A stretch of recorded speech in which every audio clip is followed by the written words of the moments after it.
Hello, and welcome to my channel. If you're new to this channel, this is a part 3 of a solo play of the Mutant Epoch role-playing game, told in story format. It's a tutorial for some, but also just a fun way to keep track and log a solo adventure. This adventure follows 3 characters so far. Trixie Sparks, a comfort clone street punk who left the dangerous streets of Pitford to make it big on her own, looking for priceless artifacts in unexplored regions. Harvey Globlobber, a mutant mercenary that partnered up with Trixie back in Pitford, offering protection in exchange for shared profits of whatever glory they set out to find. And lastly, Earl, the wild man Tedinsky, a human hunter that Trixie and Harvey met along the way. He mostly felt concerned for Trixie and Harvey, being city folk, having no real experience being out in the bush, which happened to be Earl's specialty. In our previous episode, our 3 adventurers met a trader named Cognito Williams at the Drowning Catfish Saloon. Cognito gave the 3 an opportunity for work by helping him retrieve a goods cache outside of town. To show he meant business, Cognito gifted Trixie a pocket pistol with a full 6-round clip for taking his offer, with an additional guarantee there would be useful artifacts for both Harvey and Earl. After a little deliberation, and after many libations, the party of 3 became an adventure party of 5. Here I've made a character sheet for Cognito Williams. As we can see, he's going to be a 3rd rank character. Ranks are essentially levels in this game, and they represent the experience these characters have in adventuring. So with the 3rd rank, it's safe to assume Cognito is still beginning his journey, but has experienced a thing or two. And we've also made a character sheet for his militia soldier guard, who I've named Pepe. Pepe is a 2nd rank militia soldier.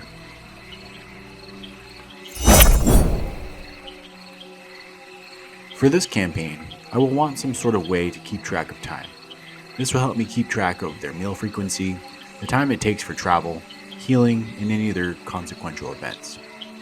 Here I've designed a relatively simple calendar to scratch off the days.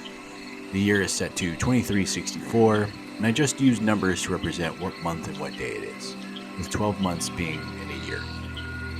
And as we can see, we're already 2 days into month 1.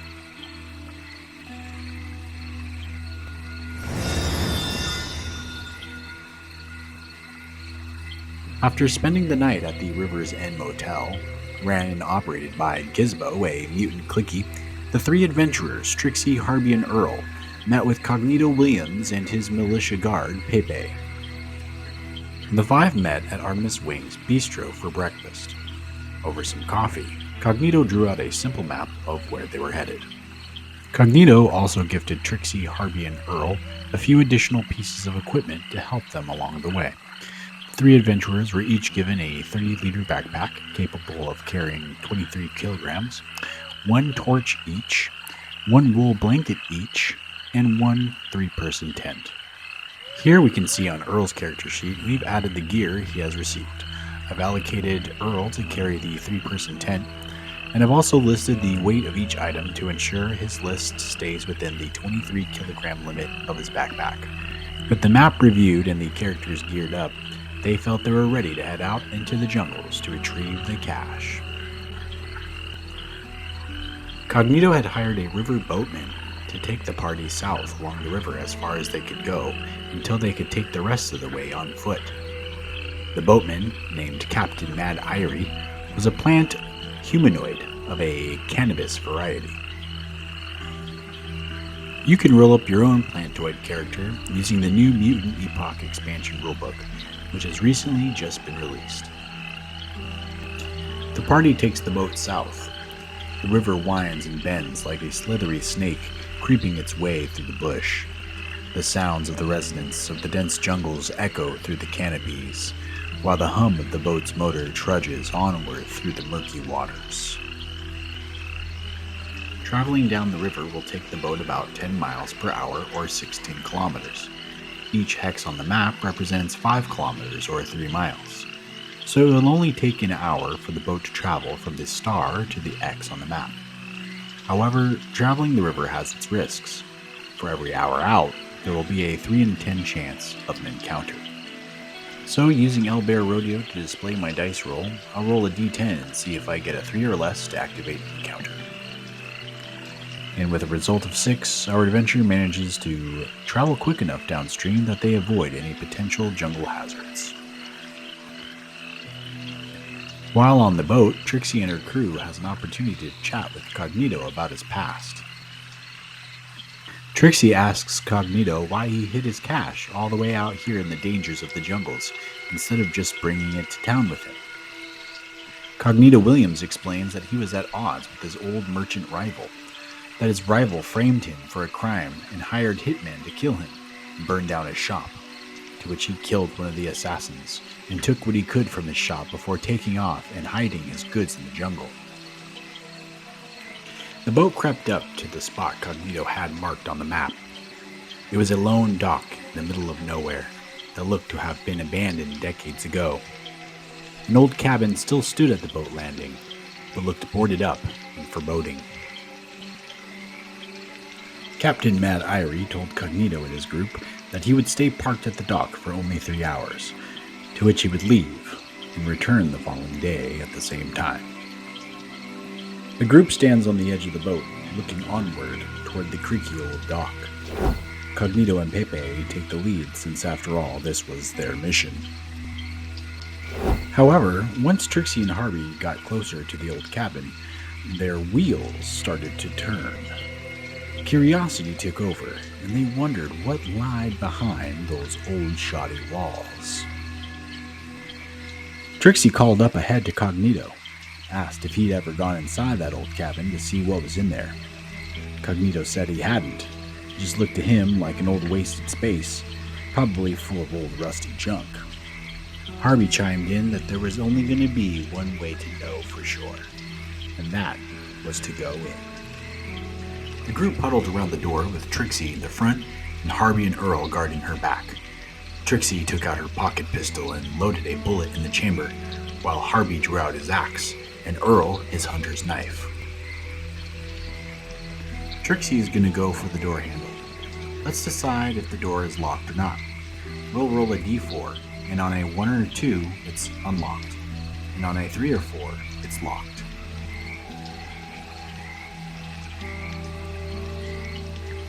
And with a result of 4, it's locked. None of the characters have any equipment or skills that can help them pick through the old skeleton key lock that's on the door.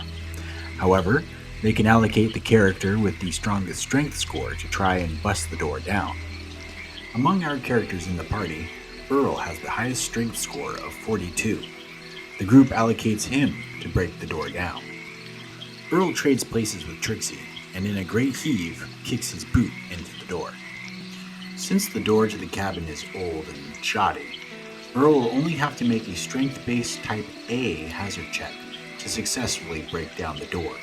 So when comparing Earl's strength trait value of 42 to the hazard Type A column, there will be a 75% chance of success. So Earl just needs to roll a D100, and a 75 or less will be a successful roll. And with a result of 22, he slams his foot through the door and the door busts wide open. There will be a 5 in 10 chance this old wooden cabin will be occupied by some various form of vermin.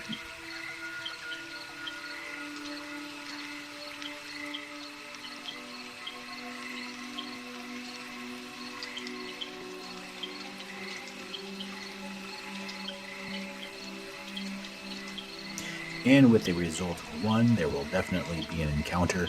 Let's establish what kind of vermin will be inside the cabin. Alright, first option we're going to go with is D3, venomous bats. Second option is going to be D4, doom moths. Our third option is going to be 1 Green Walker. And our last option we're going to go with is D4 plus 2 Bog Spiders. So I assigned a little number above each one of our options. Those will represent the numbers on a D4 roll. And with the result of 2, Doom Moths will be the encounter.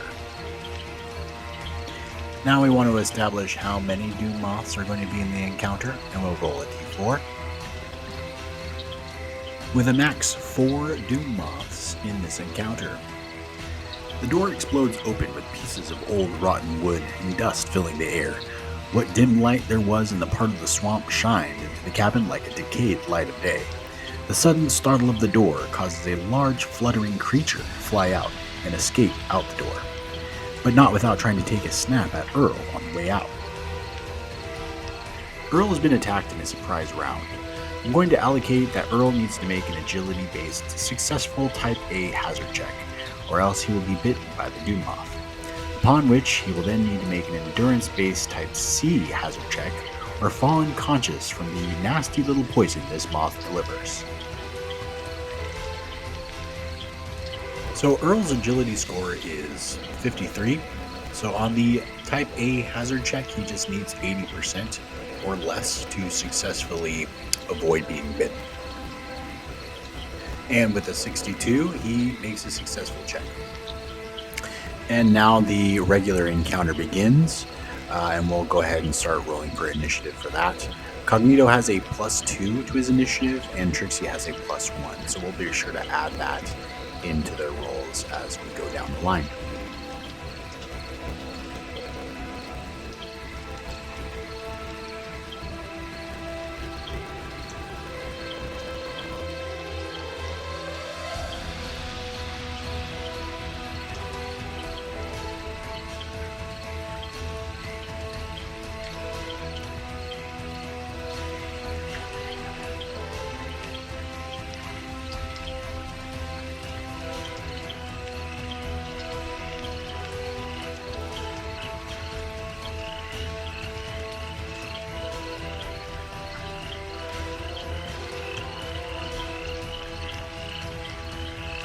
And of course, as I was rolling, Harvey and Pepe both rolled similar rolls, so I was trying to create a difference in that by kind of having them do a separate roll-off and see whose was higher. And then they rolled twice the same again.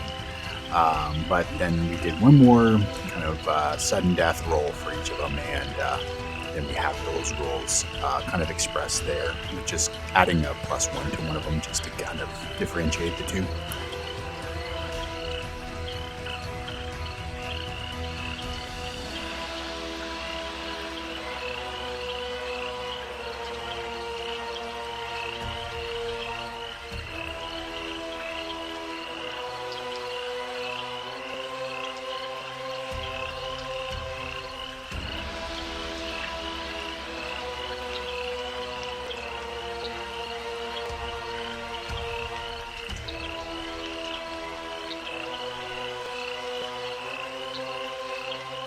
With Trixie winning initiative order, she already has her pistol drawn. She's going to go ahead and take a shot at Doom Moth 3. So when Trixie takes a shot, she's going to compare the Doom Moth's defense value of -8 while it is flying in the air to her strength value using a pistol, which will be +11. So subtracting the Doom Moth's defense value, -8, from Trixie's strike value, which is +11, gives Trixie's new strike value range 1 to 53. So we'll go ahead and roll that. Rolling a 66 is above the 1 to 53 strike range, so Trixie unfortunately misses her shot as the moth chaotically flutters about. Trixie now only having 5 bullets left remaining. So next in initiative order, we see that Cognito Williams has a 6+2, so that will bring him next up. Cognito didn't ready any weapons previous to this encounter. It will take him 1 full round to draw a weapon. With this being the case, Cognito is just going to make an unarmed strike by attempting to swat at the moth with a closed fist. Cognito's total strike range after adding up his strike value bonuses from his character rank and his accuracy mod bonus, he gets a 1 to 62 range. That we will subtract the Doom Moth's minus 8 defense value for a total of 1 to 54 strike range roll.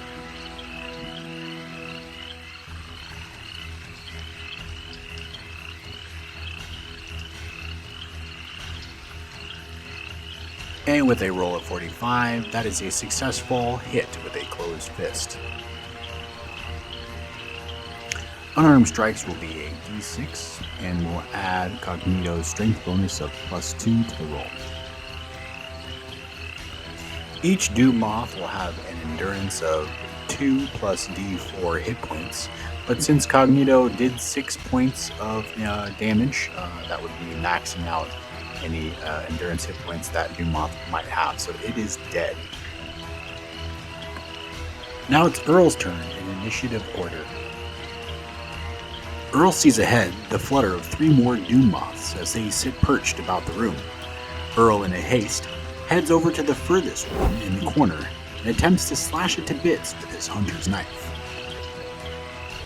Earl's strike value range is between 1 and 54. The hunter's knife grants him an additional strike value point. Lastly, since Earl has the knife fighter's skill, he gets another +2 to his strike value, creating a total strike range of 1 to 57. And when we subtract the Doom Moth's minus 8 defense value, it'll turn Earl's strike range from 1 to 57 to 1 to 49.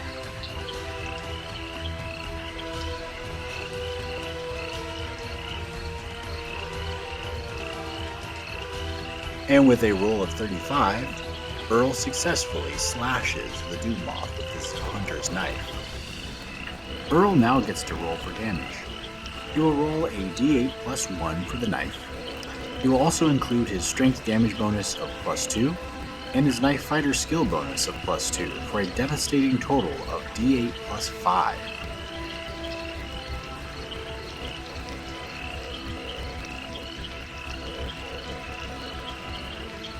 Earl rolls that d8, and with a 4 plus 5, that's a devastating 9 points of damage to a Doom Moth that can only have max 6 hit points. So it's safe to say that Doom Moth is overkill. Next up in initiative order, we have Pepe, the Militia Soldier Guard. Pepe is going to move past Trixie and up 4 meters to the Doom Moth 4 that's next to Earl. And since Pepe didn't allocate taking out any weapons, he is just going to do an unarmed strike. Pepe has 2 skill points in martial arts, so when he makes an unarmed strike, he gets 2 attacks.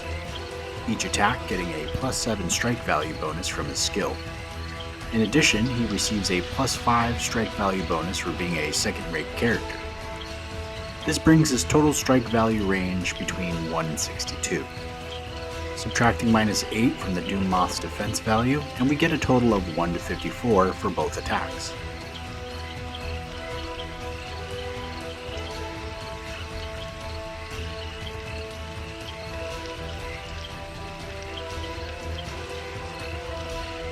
With both attacks hitting their mark. Looking at Pepe's character sheet, we see that he gets a strength damage bonus of +2, and the martial arts skill also grants him a +2, so both of the attacks will be a d6 plus 4.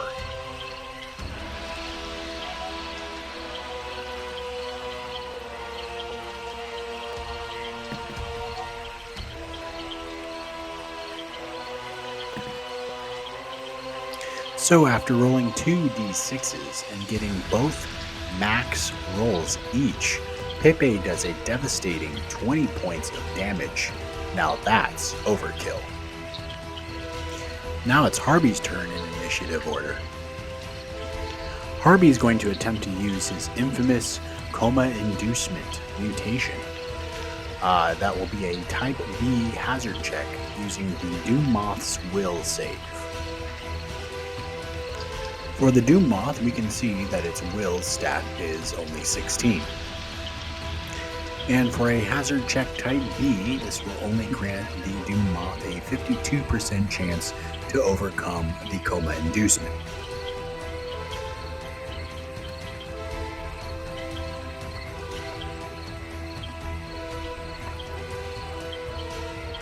And with a 49, the Doom Moth is well within range to overcome the coma inducement. And finally, at the end of the initiative order is the last remaining Doom Moth's turn. After feeling the attempted intrusion from the mental attack, the Doom Moth moves its full 7-meter distance to try to attempt to fly away.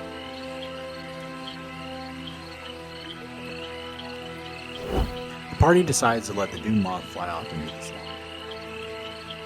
while they take a deeper look into the cabin to see if there's anything of use. On the treasure tables, our characters will be allowed to roll twice on the very poor treasure table and once on the regular poor treasure table.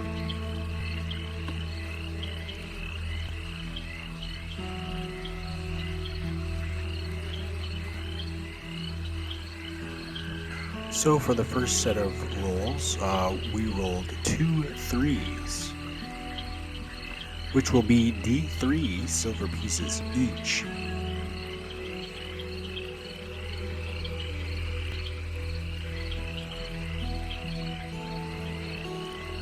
And after rolling a D6 to represent a D3, that's 2 silver pieces each for a total of 4. Next, we get 1 roll on the poor treasure column.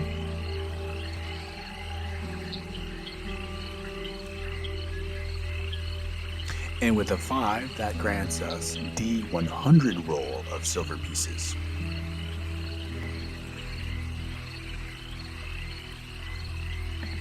And we get a total of 49 silver pieces for that roll.